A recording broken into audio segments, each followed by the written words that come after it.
Por fin, la extrema izquierda española acaba de descubrir que el Estado no puede gastar ilimitadamente en todo, que gastar más en algunas partidas como defensa implica por necesidad gastar potencialmente menos en otras, como por ejemplo la sanidad o las pensiones.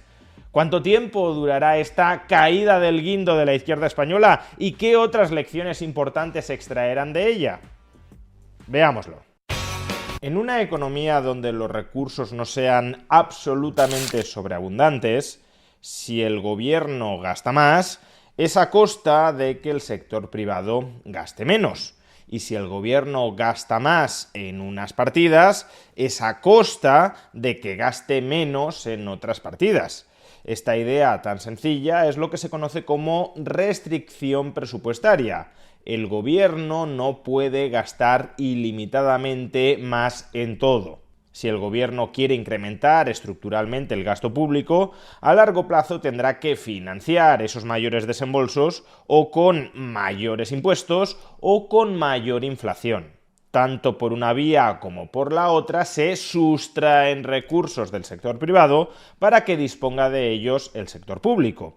Y a su vez, respecto al conjunto de recursos que el sector público le extrae al sector privado, si el Estado decide destinar más recursos a unas partidas, lo hará a costa de los recursos que podría haber destinado a otras partidas. Pues bien, durante muchos años la izquierda española ha negado desde su misma raíz este concepto de restricción presupuestaria. Por ejemplo, desde Podemos se nos repetía continuamente que el Estado podía gastar más en todo, que podía gastar más en pensiones públicas, que podía gastar más en vivienda, que podía gastar más en educación, que podía gastar más en sanidad, que podía crear una renta básica universal que sustentara con un sueldo digno por meramente existir a todos los ciudadanos de España, que podíamos incluso bajar la edad de jubilación y por tanto pagar una mayor cantidad de pensiones a un mayor número de gente que dejara de cotizar,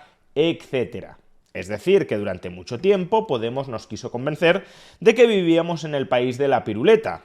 El Estado siempre podía gastar más en todo y el único peaje que como mucho había que pagar para que el Estado gastara ilimitadamente más en todo era subirles los impuestos a los ultrarricos. Pero más allá de eso, el sector público podía vivir en una era de sobreabundancia. Pues bien, como sabéis, ahora mismo los distintos estados de la Unión Europea están planteando la necesidad de incrementar de manera muy sustancial su gasto militar. De hecho, en un vídeo anterior ya explicamos, desde la perspectiva de la restricción presupuestaria, por qué este incremento del gasto en defensa resultaría muy costoso por una vía o por otra para la población.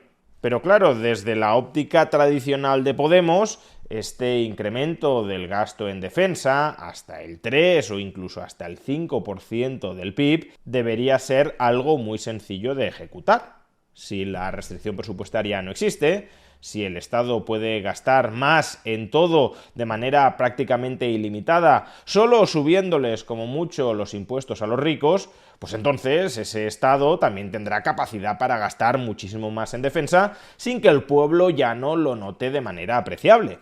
Pero no, tras años de habernos intentado convencer de que el Estado podía gastar más en todo, ahora resulta que Podemos, respecto al incremento del gasto en defensa, ha descubierto el concepto de restricción presupuestaria.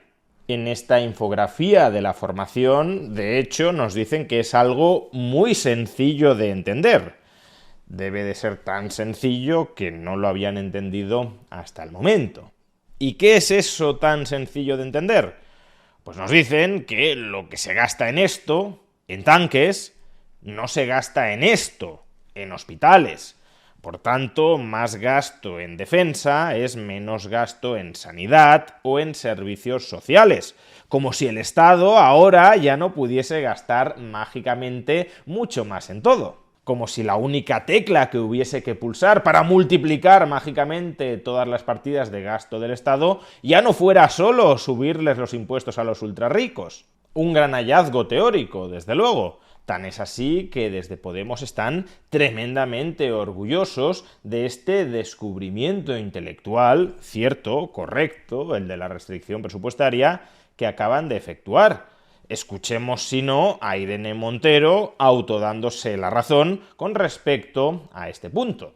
Quiero que veáis este vídeo. Estoy de acuerdo con lo que ha dicho el primer ministro Sánchez. En Finlandia hemos tenido que recortar el gasto público de forma dramática. Vaya, así que el primer ministro de Finlandia reconoce abiertamente delante de Pedro Sánchez que han tenido que hacer recortes sociales dramáticos para aumentar el gasto en armas. Así que, a pesar de la propaganda, es verdad que el dinero que va para aumento de gasto militar sale de nuestros hospitales, nuestras escuelas, nuestras universidades y nuestros servicios públicos. El momento de hacer algo es ahora, porque cuando esos recortes lleguen va a ser demasiado tarde y sin embargo no es inevitable. Este es el momento de decir no a la guerra. Pues sí, más gasto en defensa es menos gasto potencial en otras partidas del Estado.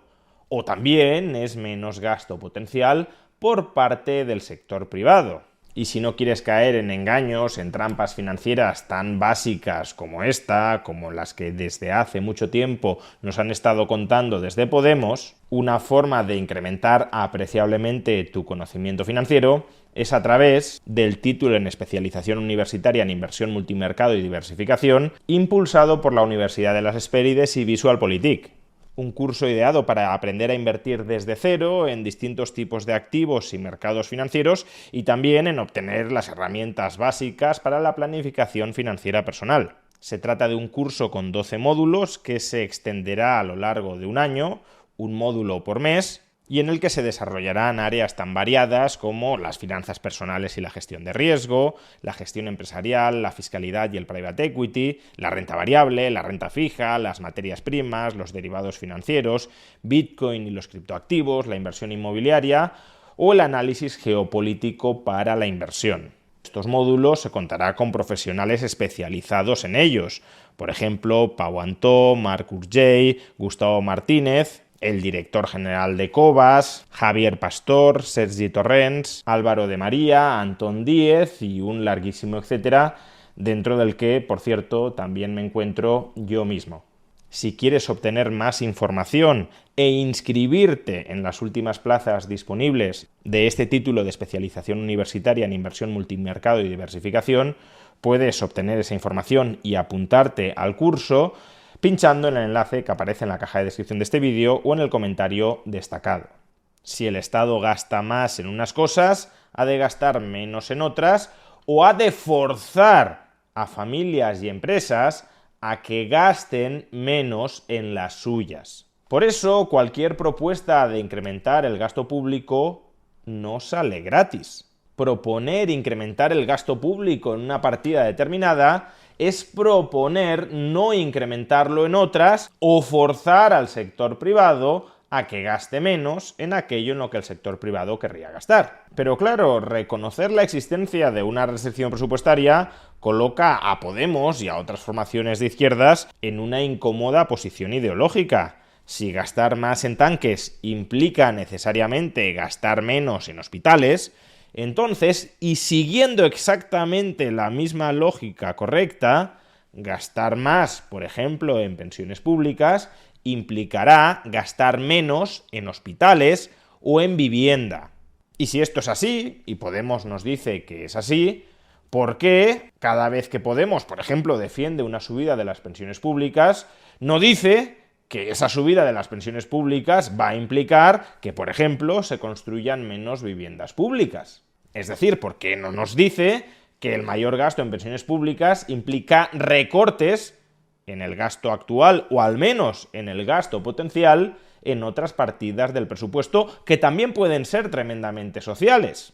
Porque lo que no tiene ningún sentido es que nos pretendan convencer que la muy cierta restricción presupuestaria solo opera entre tanques y hospitales, pero no entre escuelas y hospitales, o entre pensiones públicas y sueldos públicos, o entre vivienda pública o gasto público en I+D+I.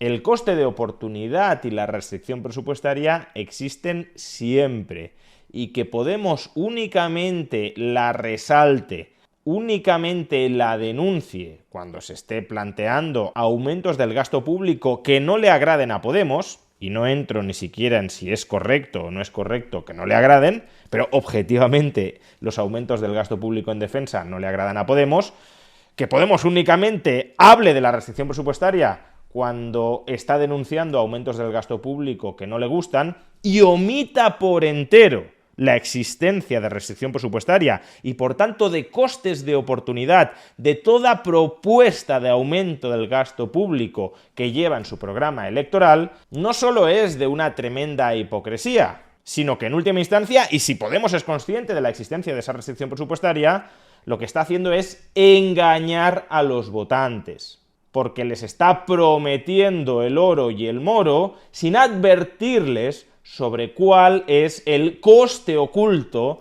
de cada una de las promesas de aumento del gasto público que sí defiende Podemos. En definitiva, bienvenida sea la izquierda española al reconocimiento de la existencia de una restricción presupuestaria a cualquier medida de gasto que plantee el gobierno, pero ojalá aplique esta misma lógica exacta de la restricción presupuestaria no solo al gasto en defensa, sino también a todo su programa electoral.